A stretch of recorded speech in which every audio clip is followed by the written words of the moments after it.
연휴 셋째 날인 오늘 고속도로 곳곳에서 정체가 이어졌습니다. 귀경길 정체는 내일 새벽쯤 해소될 전망입니다. 명절 연휴에도 태풍 피해를 입은 포항 지역에는 자원봉사의 손길이 이어지고 있습니다. 코로나 감소세 속에 독감 환자가 급증하고 수족구병 환자도 6년 만에 최다를 기록했습니다.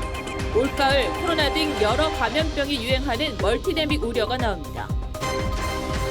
울산의 한 해변에서 모녀가 파도에 휩쓸렸다가 구조됐습니다. 태풍이 지나간 뒤에는 너울성 파도를 더 조심해야 합니다. 비대위원 구성 마무리 단계에 접어든 국민의힘이 국감 대응형 비대위를 꾸릴 것으로 보입니다. 정진석 비대위원장은 국회 부의장직을 내려놓는 방안을 검토하고 있습니다.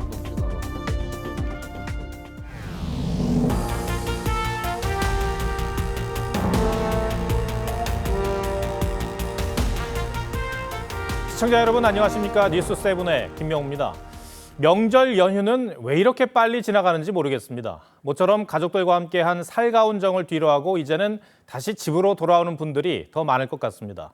연휴 3일째인 오늘 고속도로는 하루 종일 붐볐습니다. 50만 대가 넘는 귀경 차량이 한꺼번에 몰리면서 곳곳이 꽉 막혔습니다. 서울요금소에 나가 있는 취재기자 연결합니다. 장동욱 기자, 고속도로 정체는 언제쯤 풀릴까요? 네, 내일 추석 연휴 마지막 날을 앞두고 이 전국 고속도로 곳곳엔 아침부터 시작된 교통 정체가 하루 종일 이어지고 있습니다. 귀성 방향 정체는 오늘 오후 8시에서 9시쯤이면 풀릴 전망이지만 귀경 방향은 내일 새벽 2시에서 3시까지 정체가 이어질 것으로 보입니다. 서해안 고속도로 당진 부근 서울 방면은 차들이 제속도를 내지 못하고 있습니다. 송악 부근 서울 방면 역시 정체가 심합니다. 경부고속도로 안성 분기점 서울 방면도 도로에 빈틈없이 차들이 들어찼습니다. 경부고속도로 서울 방향은 60km 넘는 구간이 정체 중입니다.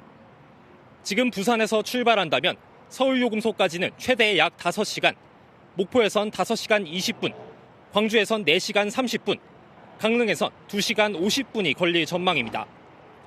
한국도로공사는 오늘 하루 고속도로 교통량이 543만 대에 달할 것이라면서 이 가운데 54만 대가 지방에서 수도권으로 향하는 것으로 추산했습니다. 또한 조금 전 4, 5시 절정에 달한 도로 정체가 밤까지 이어진 뒤 내일 새벽 2, 3시에야 풀릴 것이라고 내다봤습니다. 이번 추석을 맞아 2년 만에 시행된 고속도로 통행료 면제는 연휴 마지막 날인 내일 자정까지 적용됩니다.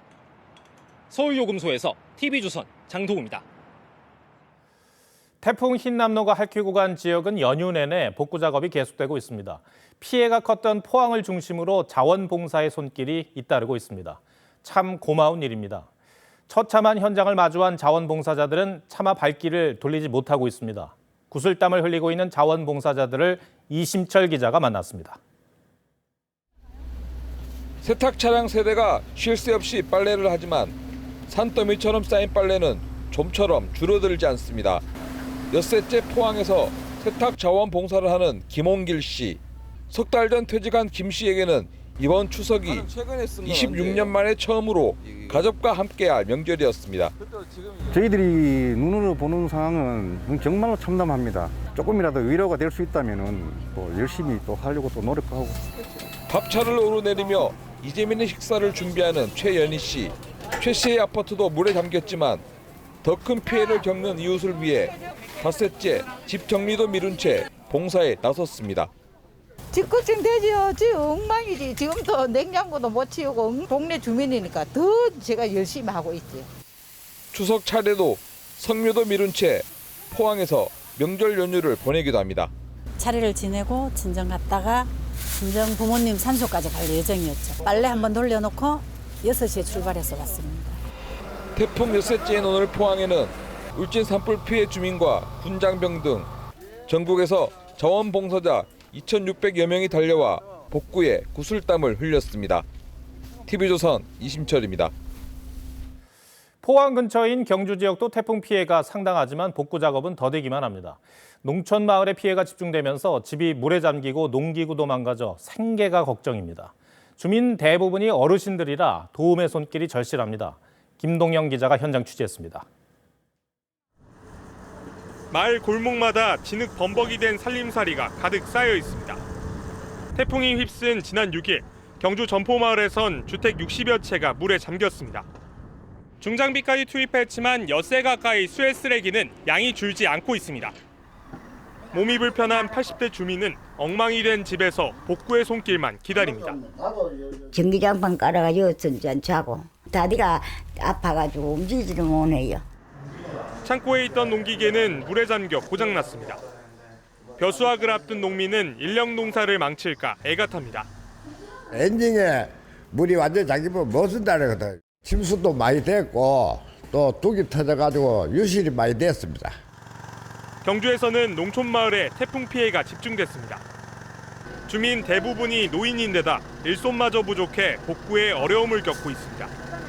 경주도 지금 포항 못지않게 곳곳이 다 이렇거든요. 타 지역에서 와서 많이 도와주시긴 하지만 아직도 많이 일손이 부족한. 경주시는 내일부터 복구 현장에 군장병과 자원봉사자 등을 확대 투입할 예정입니다. TV조선 김동영입니다. 특히 명절이 돌아오면 가슴 한쪽이 아리는 분들이 있습니다. 이산 가족들이죠.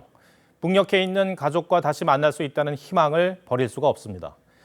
남한의 이산 가족이 4만 3천 명 정도 남아있다고 하는데 3만여 명이 8, 90대여서 상봉을 기다릴 시간이 많지 않습니다. 전정원 기자가 이산 가족들의 아픔을 전하겠습니다. 한국전쟁 때 아버지가 납북됐던 76살 박영식 씨.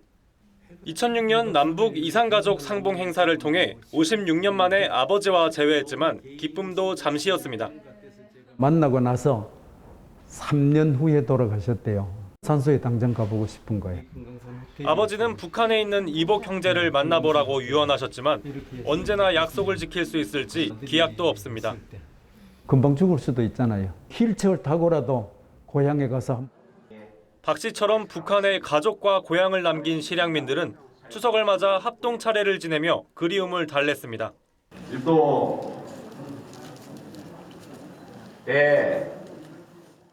남북 간 마지막 이산가족 상봉이 이뤄진 건 2018년. 그동안 13만여 명이 상봉을 신청했지만 이제 4만 3천여 명만 생존해 있고 3만여 명은 80대에서 90대입니다.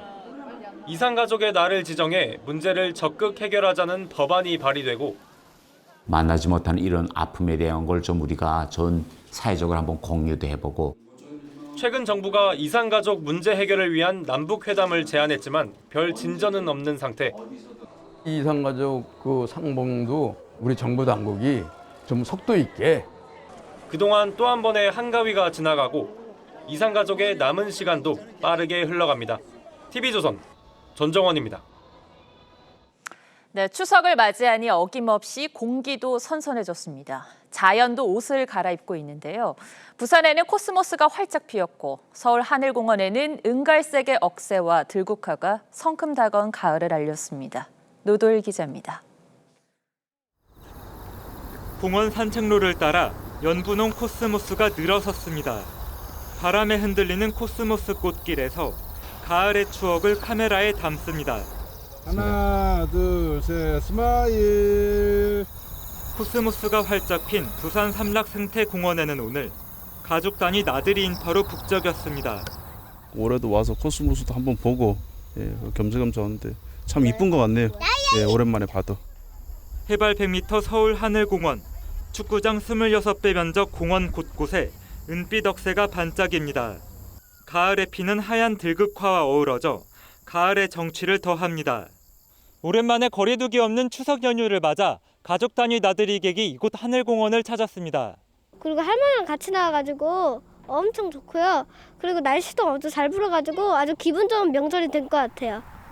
오늘 낮 최고 기온은 서울이 26.4도, 인천 26도, 부산 28.6도 등 전국이 30도 아래를 밑돌았습니다. 연휴 마지막 날인 내일도 전국이 흐린 가운데 가을 날씨가 이어지겠고 충청과 남부지방 일부에는 5mm 안팎의 비가 내리겠습니다. TV조선 노도일입니다. 연휴다 보니 코로나 확진자 수는 감소세를 이어가고 있습니다. 그런데 최근 독감 환자가 급격히 늘고 있습니다. 영유아를 괴롭히는 수족구병 환자도 6년 만에 최다를 기록했습니다. 코로나에 독감 그리고 수족구까지 올 가을에 여러 감염병이 한꺼번에 유행하는 멀티데믹 우려가 나옵니다. 신경희 기자입니다.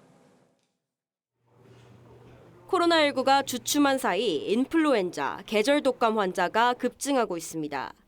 9월 첫 주 독감 의심 환자는 외래 환자 1000명당 4.7명으로 4주째 증가세를 보이고 있습니다. 아직 유행 기준인 5.8명에는 못 미치지만 작년 1.0명, 재작년 1.7명의 3배가 넘어 코로나 이전 수준을 웃돌고 있습니다. 지난 2년간 유행하지 않던 다른 감염병에 대해 사실상 면역 공백 상태가 됐기 때문이란 분석입니다. 면역 수준이 좀 낮을 것으로 저희가 예상을 좀 하고 있고 이에 따라서 코로나19와 인플루엔자의 동시 유행의 가능성이 좀 크다.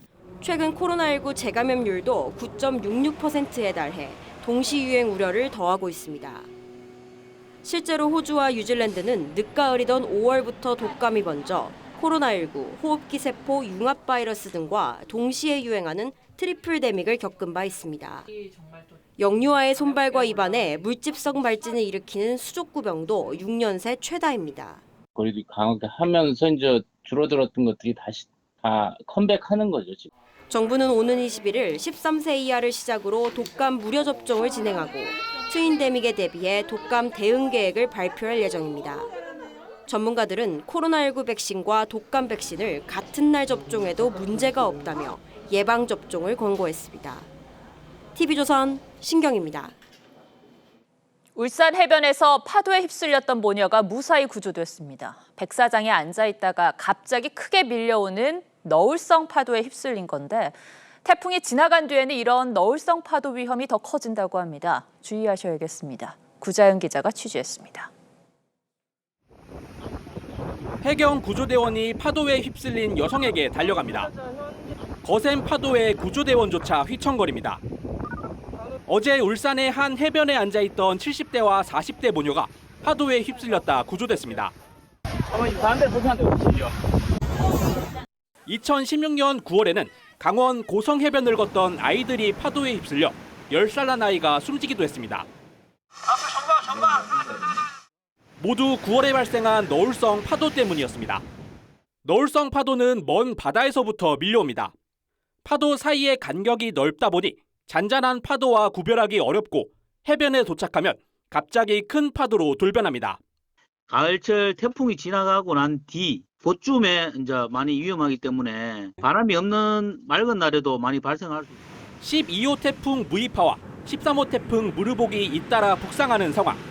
우리나라에 직접적인 영향을 주지 않는 태풍도 먼 바다에서 너울성 파도를 만들기 때문에 태풍이 많은 9월에는 너울성 파도에 각별히 주의해야겠습니다. TV조선 구자영입니다.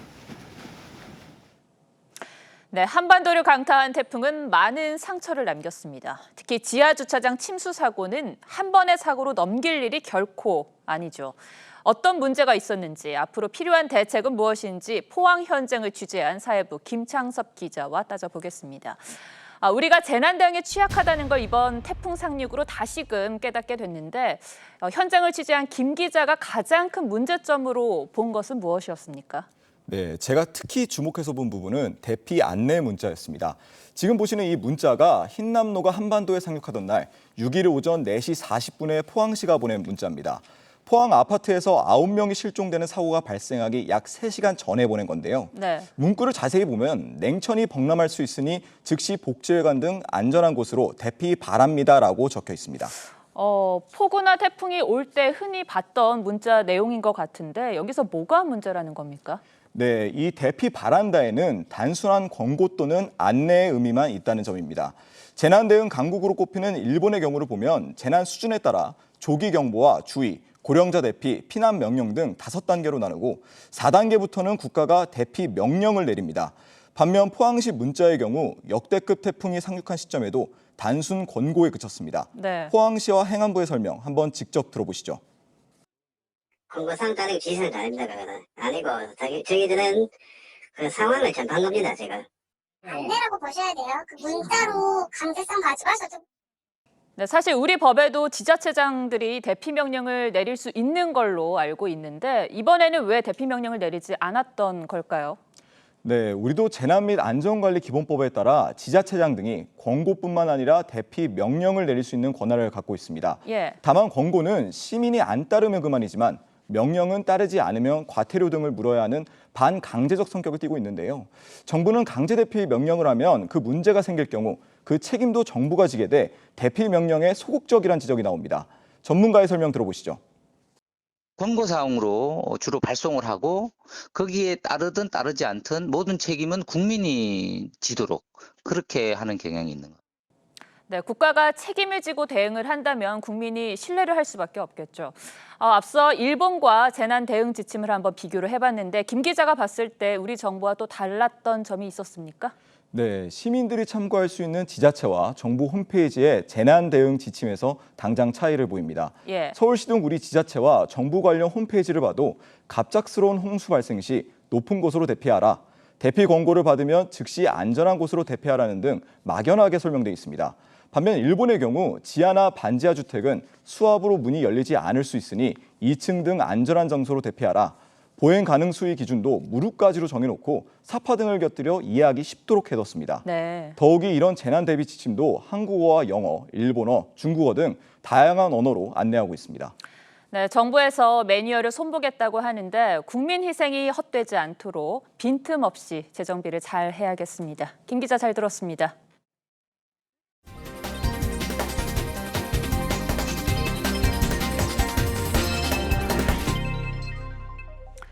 네, 직장 상사가 부하 여직원에게 음식을 직접 먹여주려고 한다면 성희롱이라는 법원 판결이 나왔습니다. 특히 거부 의사를 밝혔는데도 강요하는 건 괴롭힘이라고 봤습니다.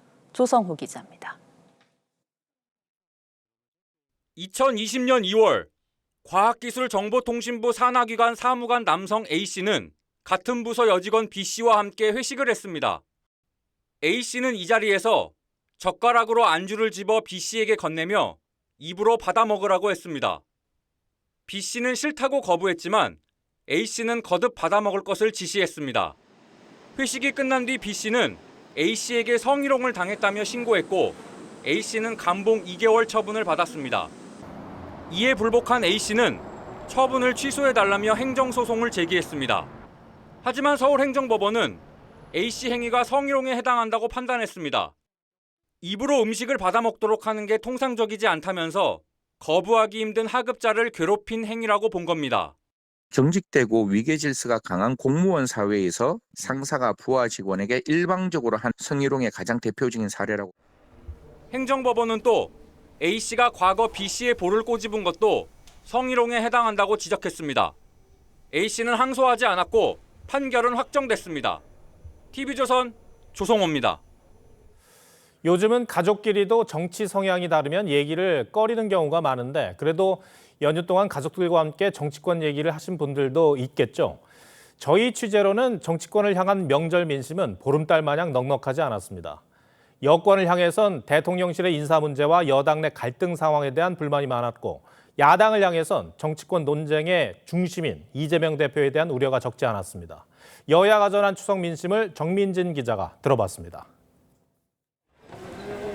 추석 민심을 살핀 여당 의원들은 이준석 전 대표 징계 이후 계속된 여권 내 갈등과 혼란상에 대한 우려의 목소리가 컸다고 전했습니다. 지역 주민들이 가장 우려하는 것은 우리 당내 내부 싸움입니다. 정치인으로서 참 부끄러운 추석이었습니다. 부산 지역의 한 초선 의원은 이 전 대표와 소위 윤핵관 모두 나오지 않게 해달라는 요구가 많았다며 이 전 대표를 제명시키라는 얘기까지도 들었다고 했습니다. 다만 윤석열 대통령의 흰남노 태풍 대비에 대해선 긍정평가도 적지 않았다고 했습니다. 반면 야당 의원들은 정부의 무능과 편중 인사에 대한 지적이 많았다고 했습니다. 수도권의 한 초선 의원은 능력 위주 인사를 약속해놓고 검사들만 기용했다는 원성이 많았다고 전했습니다. 민주당 이재명 대표 기소에 대한 민심은 다소 엇갈렸습니다. 서울의 한 중진 의원은 정치적 보복이라며 야당에 더 강한 대응을 주문했다고 했지만 부산 지역 한 의원은 이 대표를 거짓말쟁이라며 비판하는 사람도 있었다고 전했습니다. 이 대표는 어제 고향인 안동을 찾아 라이브 방송을 했지만 아무 생각 없이 쉬었으면 좋긴 하겠네요. 세상살이가 하도 팍팍해서. 정치적 현안에 대해선 언급하지 않았습니다. TV조선 정민진입니다. 추석 연휴 직전 정진석 비대위 체제로 방향을 잡은 국민의힘은 연휴가 끝나는 대로 비대위 인선에 이은 당 수습에 나설 방침입니다.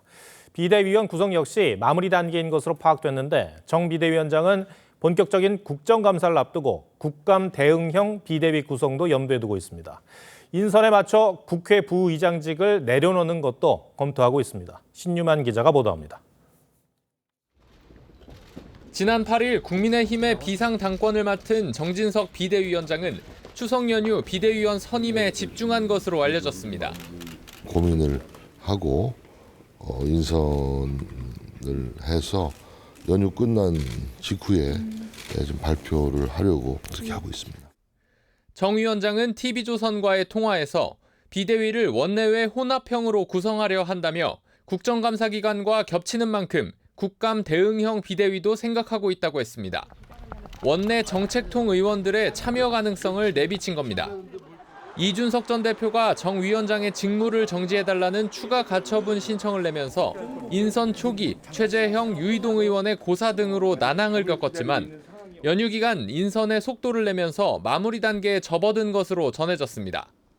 정 위원장은 인선 발표에 맞춰 국회 부의장직을 내려놓는 방안도 검토하고 있습니다.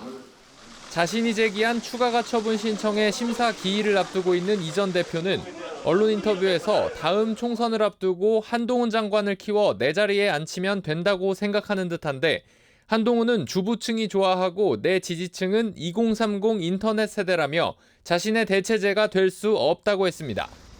TV조선 신유만입니다.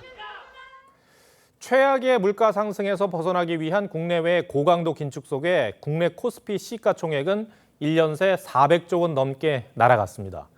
문제는 뚜렷한 반등 가능성이 보이지 않는다는 점인데 시장은 다음 주 발표되는 미국 8월 소비자 물가가 정점을 찍고 내려올지에 바짝 신경을 쓰고 있습니다. 정준영 기자가 보도합니다. 3,200대 육박했던 코스피는 1년 만에 2,300대로 추락했습니다. 시가총액으론 411조 원 넘는 돈이 공중에서 사라진 겁니다. 우리나라 대장주 삼성전자 시가총액은 27%, SK하이닉스는 약 15%가 빠졌고 네이버와 카카오는 반토막이 났습니다. 기준금리가 1년 만에 2.5%까지 오르면서 주식 투자 매력이 떨어진 데다 달러 가치가 치솟으며 외국인 투자자도 등을 돌렸습니다. 지난 1년간 개인 투자자는 19조 2,610억 원을 순매수한 반면 외국인은 9조 8,330억 원을 순매도했습니다. 미국 연준은 연일 매파 발언을 쏟아내고 있고 이번 달 기준금리가 0.75%포인트 오를 거란 예측이 압도적 다수를 차지하는 상황. 시장의 관심은 온통 현지 시간 13일 발표되는 미국 8월 소비자 물가지수에 몰려 있습니다. 고점 대비 계속 낮아지고 있는 추세를 이어가기 때문에 물가 피크아웃 기대 심리를 높일 수가 있어요. 한편 다음 주 나오는 미중의 실물 경제 지표가 예상을 밑돌 경우 경기 침체 우려가 짙어지면서 증시가 더 깊은 나락으로 빠질 거란 우려도 나옵니다. TV조선 정준영입니다. 올해 들어 거침없는 물가 상승 속에 특히 먹을거리 물가가 큰 폭으로 오르고 있죠. 대체 언제까지 오름세가 이어질지 걱정입니다. 추석 이후에도 이 주요 식품들이 줄줄이 가격 인상을 예고하고 있는 상황입니다. 오늘은 김충명 기자가 물가 상승이 과연 언제까지 이어질지에 포커스를 맞췄습니다. 서민 음식을 대표하는 라면입니다. 농심은 15일 라면 등 주요 제품 출고 가격을 평균 11.3% 올리기로 했습니다. 팔도도 10월 1일부로 9.8% 인상합니다. 라면뿐이 아닙니다. 대상은 편의점용 조미료를 12.5% 올리고 HY도 야쿠르트 라이트 등을 약 10% 인상했습니다. 러시아의 우크라이나 침략으로 국제 곡물 가격이 높은 수준을 유지하는 데다 원달러 환율까지 폭등하며 식품업계의 원가 부담은 갈수록 심화되는 상황입니다. 설상가상 신선식품도 오릅니다. 농촌경제연구원은 주요 농산물 가격이 출하량 감소 속에 상승세를 이어갈 것으로 전망합니다. 청양고추의 이달 도매가는 10kg 기준 48,000원으로 작년 같은 달보다 89% 비쌀 전망입니다. 오이고추도 10% 이상 오를 것으로 내다봤습니다. 장보러 나왔는데 너무 비싸. 물가가 너무 비싸서 아직은 생각을 해봐야 되겠어. 서민 체감 인플레를 좌우할 먹거리 물가의 이런 고공행진 우려에는 그나마 태풍 흰남노의 영향이 반영되지 않은 상태입니다. 식품 가격 인상은 외식 물가에도 영향을 끼칩니다. 소비자원에 따르면 지난달 서울의 김밥 평균 가격은 이미 3,000원을 돌파했습니다. 삼겹살, 김치찌개, 냉면, 삼계탕 모두 오름세입니다. 8월 외식 물가 상승률은 8.8%로 1992년 10월 이후 30여 년 만에 최고치를 기록했습니다. 정부는 9, 10월 물가가 정점에 달할 거라고 했지만 한국은행은 고개를 젓고 있습니다. 한국은행은 최근 발표한 통화신용정책보고서에서 올해 하반기에 예상한 물가 오름세 정점이 지연될 것으로 분석했습니다.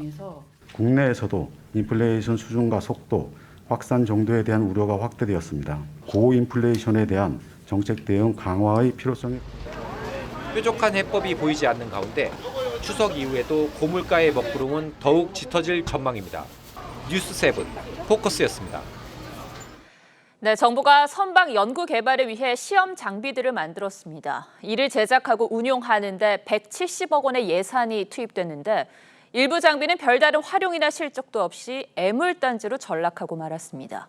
예산을 확보하려고 예상 수요를 과도하게 올려잡은 것 아니냐는 지적입니다. 결국 세금 낭비인 셈이죠. 김혜나 기자가 단독 보도합니다. 소형 선박의 무게중심을 측정하기 위해 4억 8천만 원을 들여 만든 시험 장비입니다. 지난해 초 도입됐지만 1년 넘게 수요처를 찾지 못했습니다. 장비가 방수포도 제대로 덮여 있지 않고 이처럼 방치돼 있어 곳곳에 녹이 슬기 시작했습니다. 총 34억 원이 투입된 해상 크레인도 도입 1년 3개월이 지난 뒤에야 전남 신안의 한 기업에 월 200만 원에 2년간 임대됐을 뿐이지만 오랜 시간 동안 그 기계적 검증을 했고 운송 문제라든지 또 이제 크레인이 워낙 300톤 정도 되면 크기가 크다 보니까 그나마 크레인을 빌린 업체에서는 처치 곤란이란 입장입니다. 현장에서 사용하기는 부적합해요. 가져가라고 하고 있어요. 애물단지. 지난 5년간 관련 사업에 들인 예산은 178억 원.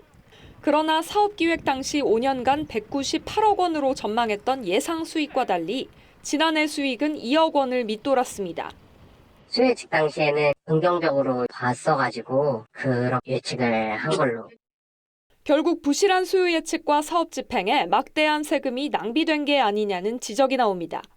사전 수요 예측과 사후 결과에 대한 정보의 체계적인 점검이나 관리가 잘 되지 않고 있다고.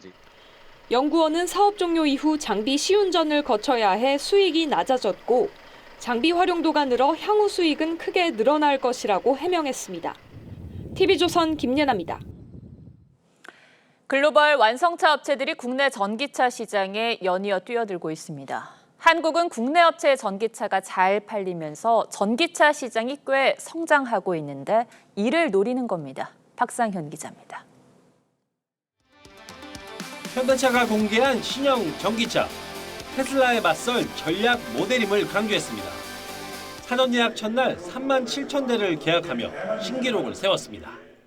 세계 수준의 공력 개소를 달성하여서 아무래도 그 차가 갈 수 있는 거리를 최대한 확대한 것에 중점을 보시면 좋을 것 같습니다. 올해 7월까지 국산 전기차 판매는 1년 만에 3배가량 늘었습니다. 수입 전기차 판매는 지난해와 비슷한 수준입니다. 하지만 수입차 업체들의 반격이 거셉니다. 벤츠와 BMW는 전기차 모델들을 쏟아내고 있고 순수 전기차 모델인 i7을 시작으로 BMW 그룹 브랜드의 다양한 신모델을 선보입니다. 폭스바겐은 전 세계에서 4번째로 많이 팔린 전기차 모델을 공개할 예정이고 아우디도 SUV 전기차를 국내 시장에 선보이며 모델을 확장하고 있습니다. 한국에서도 Q4 e-tron을 통해 보다 많은 고객들에게 프리미엄 순수 전기차를 알리고 일본 완성차 업체들까지 국내 전기차 시장을 노리면서 한국이 전기차 각축장이 되고 있습니다. 테슬라의 독주가 끝나가고 있다는 거죠. 수입 업체들도 고급 전기차를 중심으로 해서 앞으로 춘추 전국 시대가 더 활성화되는 게 지난해 전 세계 전기차 시장에서 10만 대 이상 등록을 기록한 나라는 한국과 노르웨이 둘뿐입니다. TV조선 박상현입니다. 우크라이나가 거세게 반격하면서 러시아군이 우크라이나 동북부 지역에서 철수했습니다. 이제 전쟁이 새 국면을 맞았다는 관측도 나옵니다. 그동안 핵 재앙 수준의 사고가 날 수 있다는 우려가 제기된 자포리자 원전은 결국 가동을 중단했습니다. 변재은 기자입니다. 탱크가 진격하고 우크라이나 병사들이 손을 흔듭니다. 곳곳에서 버려진 러시아군의 장비가 눈에 띕니다. Хлопці, помашемо. Слава Україні! 우크라이나의 거센 공세에 밀린 러시아가 하르키 우준의 핵심 요충지 이지움과 바라클리아에서 철수했습니다. 사실상 하르키 우주를 포기한 겁니다. Принято решение перегруппировать российские войска, находящиеся в районах Балаклея и Изюма, для наращивания усилий на Донецком направлении. 이제 우크라이나는 러시아군의 보급로를 차단하는 데 주력하고 있습니다. І зрештою це непоганий вибір для них втікати. Окупанта в Україні місця немає і не буде. 우크라이나군이 반격의 속도를 내면서 전쟁이 새 국면에 들어설 가능성이 커진 가운데 우크라이나는 자포리자 원자력 발전단지의 가동을 전면 중단했습니다. 국영 원전 운영사는 마지막 원자로인 6호기를 전력망에서 차단했다고 전했습니다. 앞서 국제원자력기구도 잇따른 폭격으로 사고 위험이 커졌다면서 자포리자 원전의 폐쇄를 검토해왔습니다. TV조선 변재영입니다. 영국 엘리자베스 2세 여왕에 대한 추모 열기가 나흘째 이어지고 있습니다. 여왕의 장례식은 오는 19일 런던 웨스트민스터 사원에서 엄수되는데 윤석열 대통령도 직접 참석합니다. 우리나라 대통령의 해외 조문은 7년여 만입니다. 최원희 기자 리포트 전해드리고 뉴스야 이어가겠습니다. 버킹엄 궁 앞에는 여왕의 서거 뒤 나흘째 꽃과 편지들이 놓여 있습니다. I feel like Great Britain or United Kingdom, should I say, is now feel less United Kingdom because of her death. 찰스 3세 국왕이 공식 즉위한 뒤 곧바로 책봉된 윌리엄 왕세자도 아버지를 도와 여왕과의 추억을 기리겠다고 했습니다. I think that we had a good heritage with the Queen, the way she was, how she brought them up. 현재 스코틀랜드에 있는 여왕의 관은 오는 13일 런던으로 옮겨집니다. 이후 나흘간 일반 국민들에게 공개된 뒤 오는 19일 런던 웨스트민스터 사원에서 공식 국장이 거행됩니다. 장례식엔 윤석열 대통령도 직접 참석합니다. 이달 중순에 열리는 뉴욕 유엔 총회 참석에 앞서 영국을 방문할 것으로 보입니다. 한국 대통령이 해외 조문을 하는 건 박근혜 전 대통령의 리콴유 전 싱가포르 총리 국장 참석 이후 7년여 만입니다. 대통령실 관계자는 자유민주주의의 수호자였던 여왕의 철학이 윤 대통령의 뜻과 맞닿아 있다며 한국전쟁 당시 미국 다음으로 많이 파병해준 여왕에 대한 각별한 마음이라고 전했습니다. TV조선 최원입니다.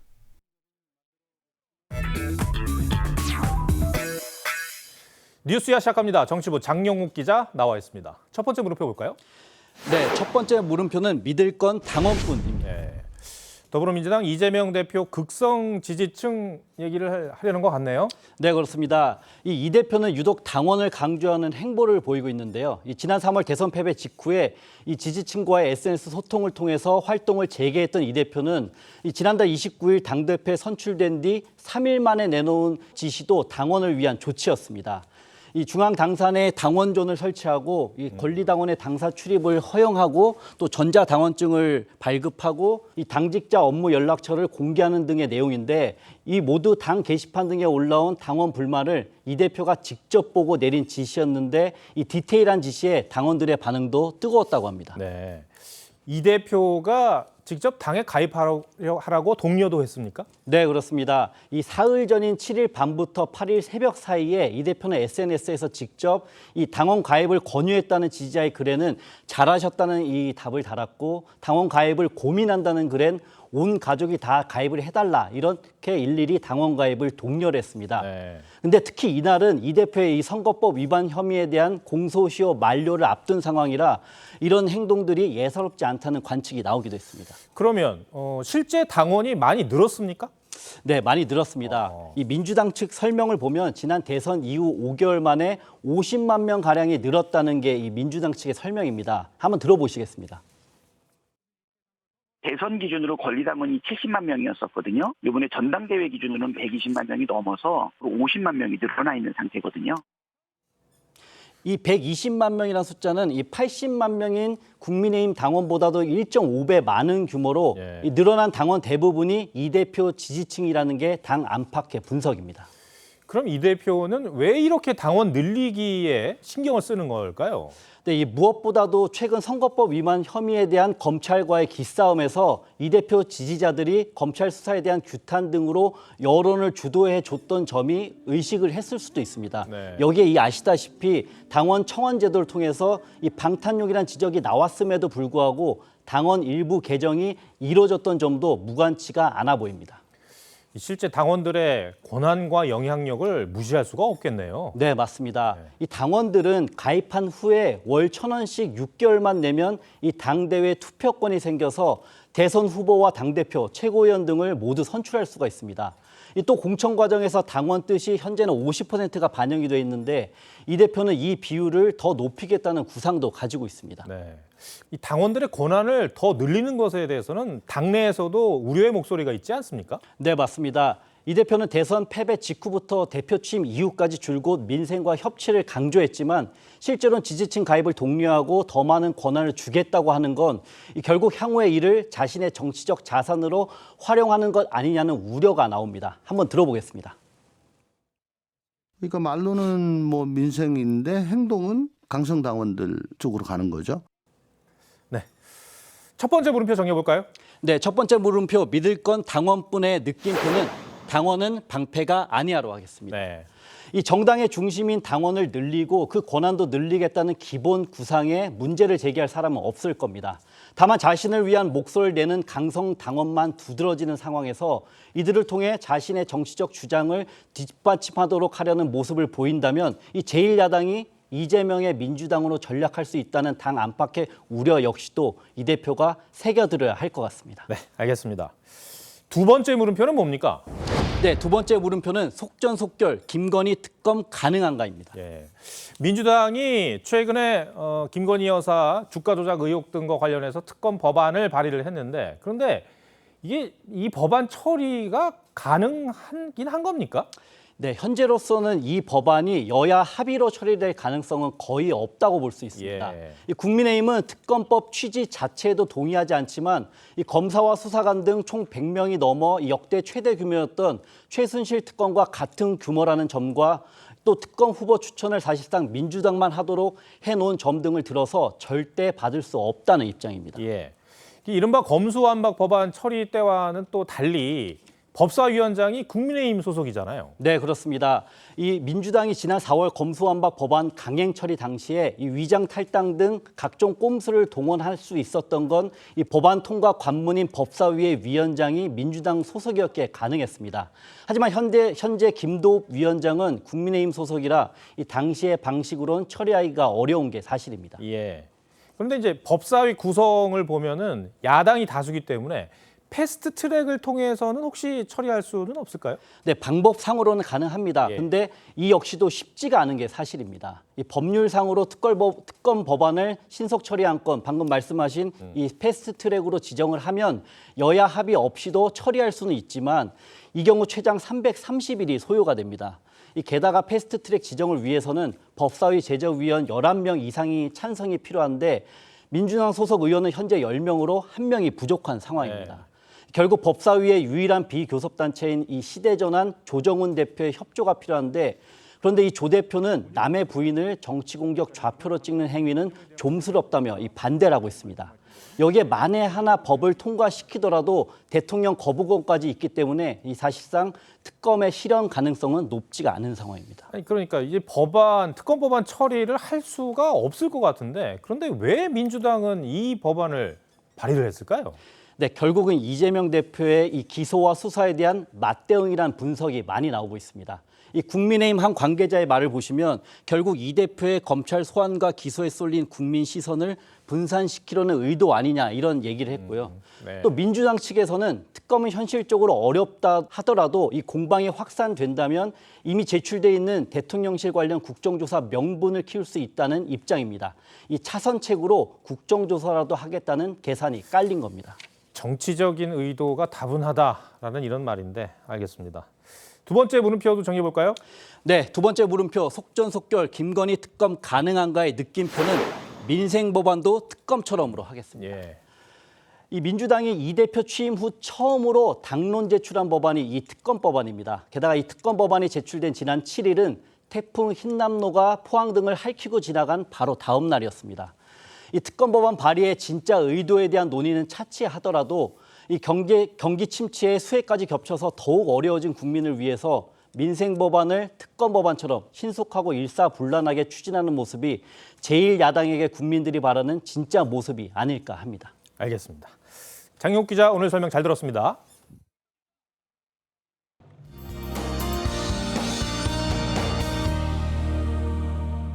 네, 즐거운 추석 연휴 보내고 계신가요? 현재 호남 서해안과 제주에는 비가 내리는 곳이 있습니다. 오늘 밤까지 오락가락 이어지겠고 수도권과 강원, 충청 북부 지역으로는 빗방울 정도만 떨어지겠는데요. 연휴 마지막 날인 내일은 충청 남부와 남부 그리고 제주에 비가 내릴 전망입니다. 내일까지 제주에는 최대 50mm 정도가 예상이 되고요. 전남에는 5에서 40mm, 전북과 경남에는 5에서 20mm 정도의 비가 내리겠습니다. 현재 전국이 흐린 가운데 곳곳으로 빗방울이 떨어지거나 비가 약하게 내리고 있습니다. 내일 비가 내리는 지역으로는 낮 기온이 대전과 전주 25도 선에 머물면서 선선하겠는데요. 비가 내리지 않는 서울은 28도까지 기온이 오르겠습니다. 한편 제12호 태풍 무이파는 타이베이 해상에서 느리게 북서진하고 있습니다. 현재 예상대로라면 우리나라에 직접적인 영향은 없겠습니다만 아직까지는 경로가 유동적인 만큼 앞으로 발표되는 최신 기상 정보를 확인해 주시는 것이 좋겠습니다. 당분간 곳곳으로 비가 자주 내릴 전망입니다. 날씨였습니다. 전 세계 대표적인 공영방송인 영국의 BBC에선 엘리자베스 2세 여왕의 서거 뒤 하루 종일 추모 방송을 이어가고 있습니다. 우리나라 같으면 볼 권리 얘기가 나올 만도 한데 영국에선 그런 논란도 없는 것 같습니다. 영국인들이 그렇게 좋아하는 축구 경기도, 노동자들의 파업도, 중앙은행의 금리 관련 정책도 일시적으로 중단됐습니다. 저렇게까지 할 일인가 싶기도 하지만 영국인들의 마음은 그렇지 않은 모양입니다. 전 세계에선 애도의 메시지가 쏟아지고 있습니다. 그녀가 그 위치에서 인간을 위한 어떤 보편적인 가치를 추구하고 실천했기 때문에 이런 세계적인 추모 열기가 가능할 것 같다는 생각입니다. 잘한 일도 못한 일도 있겠지만 인류 역사에서 이런 사랑과 관심을 받는 한 사람이 또 나올 수 있을까 싶습니다. 시청해 주셔서 고맙습니다.